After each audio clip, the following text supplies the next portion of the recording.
দেখো রঞ্জা পিসি, যা সিদ্ধান্ত তোমাকে কিন্তু এক্ষুনি নিতে হবে, আর সেটা তুমি ইকবাল মামাকে জানিয়ে দেবে। কিসের সিদ্ধান্ত? কেন রঞ্জা পিসি, কোনো সিদ্ধান্ত নেওয়ার নেই তোমার? আমি ওর ঘাড়ে গিয়ে পড়লে সারা জীবন ধরে ওকে অনেক কথা শুনতে হবে। শুধু আমার কথা শোনার ভয় আমার কাছে আসোনি বুঝি তুমি? না, আমি আমার বাড়ির লোকের ভয়ে তোমার কাছে যেতে পারিনি। আমার মা আত্মহত্যা করার হুমকি দিয়েছিল, বাদ সেধেছিল মা। তা না হলে কোনো মেয়ে এমন আছে যে তোমার কাছে যেতে চাইবে না? বলো ইকবাল। রঞ্জা, তোমার মা তোমাকে আমার হাতে তুলে দিয়ে তোমার দায়িত্ব নিতে বলেছেন, তোমায় ফিরিয়ে নিয়ে যেতে বলেছেন। সে তো বিপদে পড়ে, দায়ে পড়ে। দায়টা তো তোমাকে ভালোবাসার দায়, সেটাও তো বুঝতে হবে। আজ যদি আমি ভালোভাবে সুস্থ হয়ে মার সামনে গিয়ে দাঁড়াই, মা সব ভুলে যাবে, সব ভুলে যাবে। দেখাই যাক না কি আছে আমাদের কপালে। কপালের তো এখানে কোনো প্রশ্ন নেই। কপালের কি আছে এখানে ইকবাল স্যার? কপালকে যেমন তৈরি করবে কপাল তেমন হবে, সিম্পল। আমি তোমাদের দুজনকে কপাল নিয়ে আর কোনো এক্সকিউজ দিতে দেবো না, কোনো এক্সকিউজ দিতে দেবো না আমি। কিন্তু রঞ্জা পিসি, তোমাকে এক্ষুনি ডিসাইড করতে হবে। তুমি কি করবে এখন, তোমাকে এক্ষুনি ডিসাইড করতে হবে। তুই এত রেগে রেগে কথা বলছিস কেন যশ? আমি রেগে কথা বলছি না, এখানে তো রাগ করার কিছু নেই। রঞ্জা পিসি, এখন এমন একটা সময় যেখানে কারো দিক থেকে কোনো রকম ছেলে মানুষই কিন্তু চলবে না। ছেলে মানুষই করার একটা বয়স আছে, একটা সীমা আছে রঞ্জা পিসি। প্লিজ রঞ্জা পিসি, ফর গড সেক, তুমি সেই সীমাটা অতিক্রম করো না প্লিজ। ইকবাল, আমরা কোথায় থাকবো? যেখানে তুমি থাকতে চাও। জানো রঞ্জা পিসি, ইকবাল মামার 7 মহলা বাড়ি তোমার নামে লিখে দিয়েছে, লিখে দিয়ে চলে যাচ্ছিল। আর ওই কাগজটা নিয়ে তো আমি তোমার কাছে আসলাম, এসে দেখি তুমি ওই কাণ্ড বাঁধিয়ে বসে আছো। বাড়ি নিয়ে আমি কি করতাম? মানুষ না থাকলে ইট কাঠ পাথরের কি দাম বলতো? তুমি তো মানুষ চাওনি রঞ্জা। চেয়েছি কি চাইনি তা ঈশ্বর জানেন। রঞ্জা পিসি, এখন আমরাও জানতে চাই, শুধু ঈশ্বর জানলে তো হবে না। সব কথা কি মুখে বলতে হয়? আমার জীবনে এত অপেক্ষা, এত প্রত্যাখ্যান ছিল রঞ্জা, এবার অন্তত আমি মুখের আশ্বাসটা পেতে পারি।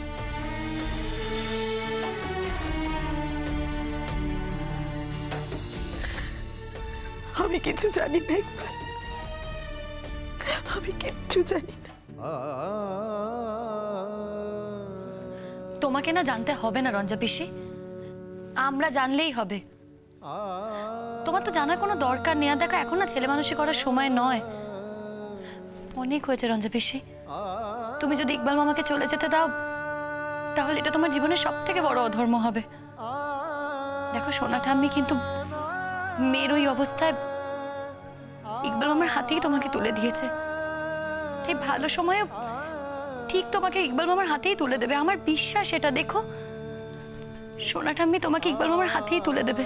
কিন্তু আমি জানি মা মন থেকে কিছুতেই মেনে নেবে না, পারবে না মা।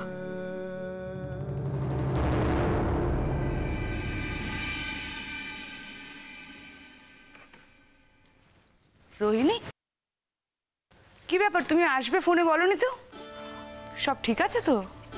হ্যাঁ, যশকে দেখছি না।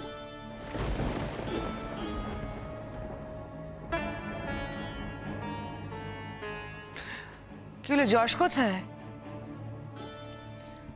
যশ আসেনি। না, হয়েছেটা কি? তোমার মুখ চোখ তো আমার একদমই ভালো লাগছে না। শবনম কোথায়? কি আশ্চর্য কাকিমণি, তুমি দেখতে পাচ্ছ রোহিণী নিজে একা এসছে, যশ পর্যন্ত আসেনি, এর মধ্যে তুমি আবার শবনমের কথা বলছো। অদ্ভুত অদ্ভুত? ওই মেয়েই তো সব গন্ডগোল পাকিয়েছে। আমি তো চাইনি ও তোমাদের সঙ্গে যাক, তুমি দয়া করে জোর করে নিয়ে গেলে তাই। যশ কোথায়? যশ কোথায়? যশ আবার ওই গ্রামে গেছে। কি?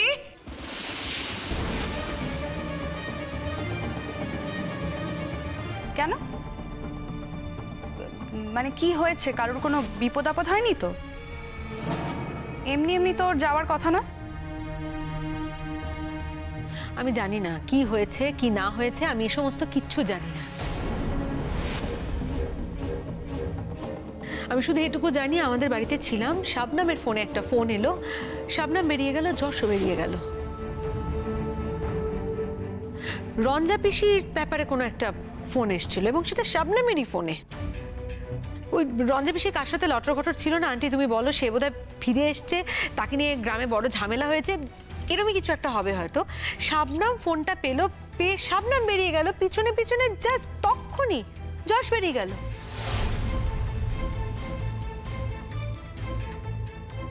পিছনে পিছনে যে তখনই যশ বেরিয়ে চলে গেল। কেমন বউ তুমি, কেমন বউ তুমি? পারবে জুনের বাবা মানে তোমার শ্বশুর মশাই আমাকে ছেড়ে আমার সামনে দিয়ে চলে যেতে? পারবে?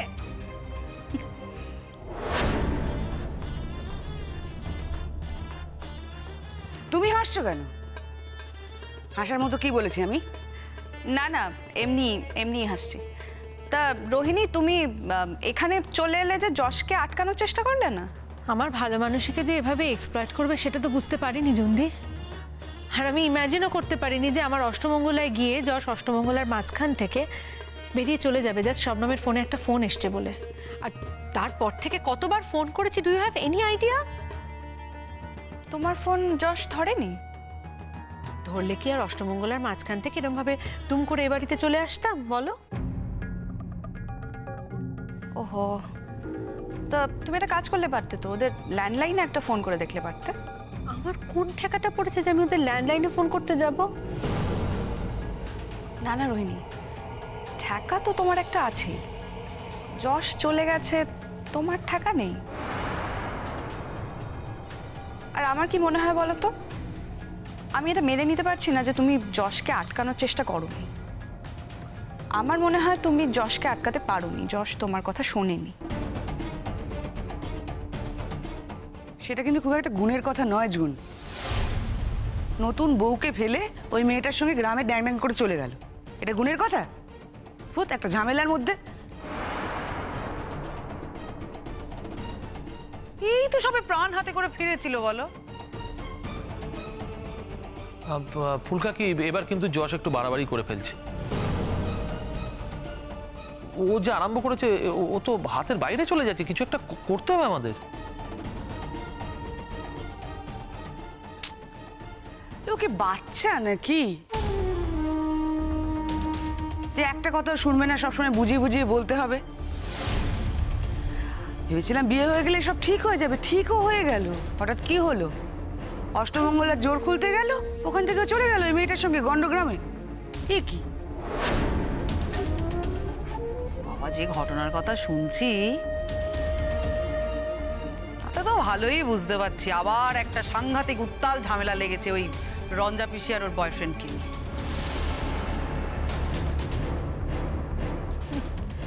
এর মধ্যে যদি আবার যশ আর শবনমকে একসঙ্গে দেখে ফুলকাকি, আমি তো না, ওই শবনমকে নিয়ে আমার অবশ্য কোনো মাথা ব্যথা নেই, কিন্তু যশ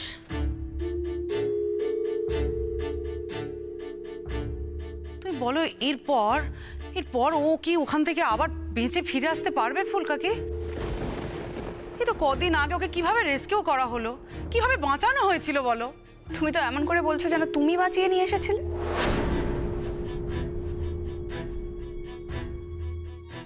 কি আশ্চর্য! তোমার যদি পায়ে পা দিয়ে ঝগড়া করার ইচ্ছে থাকে না জোন, তাহলে সেটা আলাদা কথা। আমি বাঁচাই কি অন্য কেউ বাঁচায় সেটা মোটো বড় কথা নয়, বাঁচাতে তো হয়েছিল, সেটাই বড় কথা। এই জুন, তুই কি বলতে চাইছিস ঠিক করে বলতো? মানে তুই তুই তুই বলতে চাইছিস জজ যে গেছে ওই গ্রামে সেটাও ভালো কাজ করেছে, ও যেটা করেছে সেটা ঠিকঠাক একদম? ভালো মন্দ বলার আমি কে?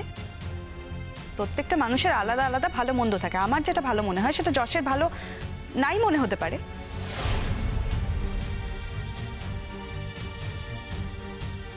বাট আমার মনে হয় যশ যখন গেছে তখন নিশ্চয়ই একটা কারণ আছে। ও মনে করেছে যে কিছু একটা ভালো হবে, তাই জন্যই গেছে।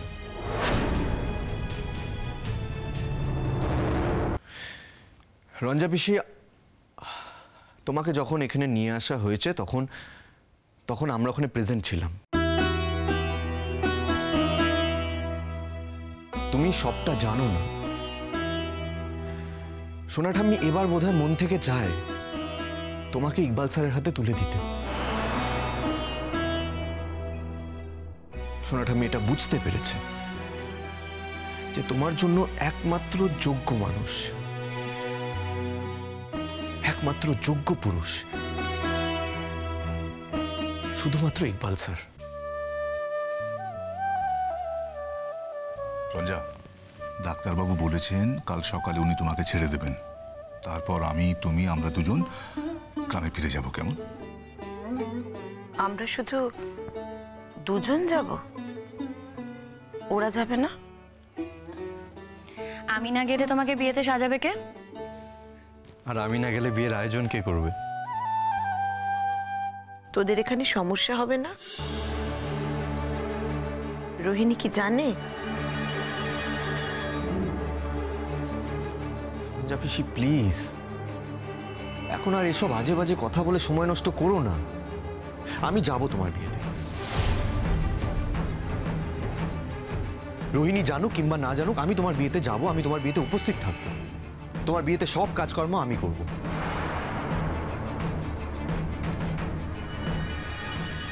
তোমার বিয়ে বলে কথা, আমরা সবাই ওখানে আনন্দ করব না? ধুমধাম করতে হবে না তোমার বিয়েতে? এতদিনে প্রত্যাশিত বিয়ে রঞ্জা পিসি, এমন চুপি চুপি সেরে ফেলবে তা তো হয় না। আমি তোর পিসি, তুই কিন্তু এ কথা ভুলে যাচ্ছিস। এইসব কথা বলছিস তুই আমাকে? তোর একটুও লজ্জা করছে না? লজ্জা? আমার আবার কিসের লজ্জা? আমার পিসির বিয়েতে আমি আনন্দ করবো, এই কথাটা বলতে আবার লজ্জা করবে আমার? দেখেছো ইকবাল মামা কেমন লজ্জা পাচ্ছে?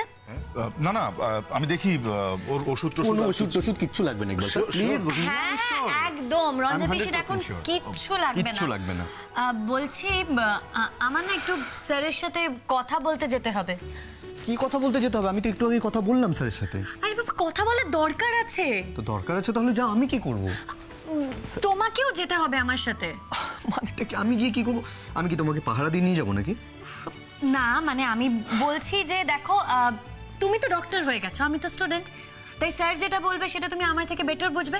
কি বলো ইকবাল মামা? হ্যাঁ হ্যাঁ হ্যাঁ হ্যাঁ, আমি কিছু বুঝতে পারছি না। এখন রঞ্জা পিসিকে ইকবাল মামার একটু সময় দেওয়া দরকার। হ্যাঁ, আমরা যাই স্যারের সাথে কথা বলে আসি। হ্যাঁ স্যার, স্যার আপনারা দুজন কথা বলুন, আমি আসছি এক্ষুনি। হ্যাঁ, বোঝো না, এখন ইকবাল মামার রঞ্জা পিসিকে সময় দেওয়া দরকার।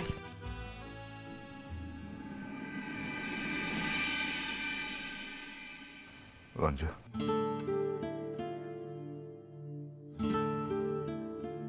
মনের বিরুদ্ধে জোর করে কিচ্ছু করো না। মন কি কোনোদিন বিরুদ্ধে ছিল? তোমার মনে কোনো রকম সংশয় নিয়ে আমার কাছে এলে আমার কষ্ট হবে রঞ্জা। সংশয় ছিল বলছো? ছিল বলেই তো এতগুলো বছর আমাকে অপেক্ষা করতে হলো। আমি যদি নিজে থেকে গ্রামে না আসতাম তুমি তো আমার খোঁজও দিতে না। আমি জানতাম একদিন না একদিন তুমি ঠিক ফিরে আসবে। আমি তো অপেক্ষা করেছিলাম, সারা জীবন অপেক্ষা করতাম। অপেক্ষা করেছো, কিন্তু প্রত্যাখ্যানও তো করেছো। কেন করেছি তা তো তুমি জানো। সহ্য করতে পারছিলাম না বলে চলে যেতে চাইছিলাম। তুমি এত বড় একটা ইডিয়েট আমি জানতাম না। তুমি আমাকে ইডিয়েট বললে? কম বলেছি, কম। আমি ইডিয়েট? আচ্ছা বেশ ভালো। তোমাকে আমি কেনই বা এসব বলছি ভগবান। আন্টি আন্টি আমি এখন কি করব তুমি বলতে পারো? আমি না সত্যি কিছু বুঝতে পারছি না গো, আমার কি করা উচিত কি করা উচিত না, আমি কোথায় যাব, আই হ্যাভ নো আইডিয়া। তুমি একটা জিনিস ভেবে দেখেছো, আমার বাবা মার কাছে আমার প্রেস্টিজ বলে কিচ্ছু রইলো না। আমি বলি কি যে যশ যখন ওর ফোনটা তুলছেই না, তো ওই বাড়িতে তো ল্যান্ডলাইন আছে, ওখানে ফোন করো না। ওখানে ফোন করলেই তো জানতে পারবে যে যশ কেমন আছে, কি করছে না করছে। তোমার যদি ফোন করতে ইচ্ছে না করে আমি ফোন করছি। বুঝতে পারছি তুমি খুব মেন্টালি আপসেট হয়ে আছো, সেটা খুব কমনও। মানে এমন টেনশনে ফেলে না এই ছেলেটা। আমার সত্যি এবার যশ এলে না, তুমি একটা পাকাপাকি ব্যবস্থা করে নাও তো। শোনো রোহিণী, আমি একটা কথা বলি, এই ভালো মানুষের দিন না আজকাল আর নেই গো। ভালো মানুষই করে তো কোনো লাভ নেই। তুমি মেয়েটাকে এখনই ওই হস্টেলে চলে যেতে বলো। মৌমাদি তুমি বুঝতে পারছো না, ও যতক্ষণ এই বাড়িতে আছে ততক্ষণ ওর অ্যাক্টিভিটিগুলো আমার চোখের সামনে হবে। ও হস্টেলে চলে যাওয়া মানে তো ব্যাস আমার হাতের বাইরে চলে গেল, আমি তো কিছু দেখতেও পারবো না, জানতেও পারবো না। তুমি জানো না এসব মেয়েরা না মায়া জানে, এরা এক প্রকারের ছেলে ধরা, মানে ছেলেদেরকে কি করে পাকড়াও করতে হয় সেই শিক্ষাটা এদের থেকে ভালো কেউ জানে না। ও শাট আপ রোহিণী।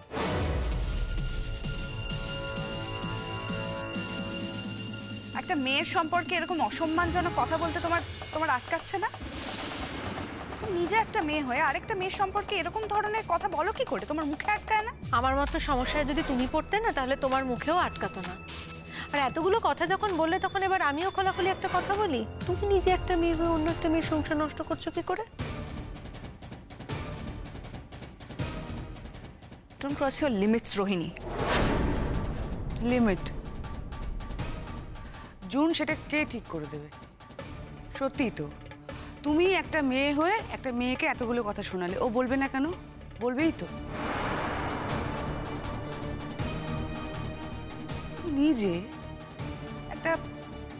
একটা বিবাহিত লোকের সঙ্গে জড়িয়ে আছো, যার বউ আছে, সেই মহিলার সংসারটা নষ্ট হচ্ছে না? তাকে কষ্ট দেওয়া হচ্ছে না?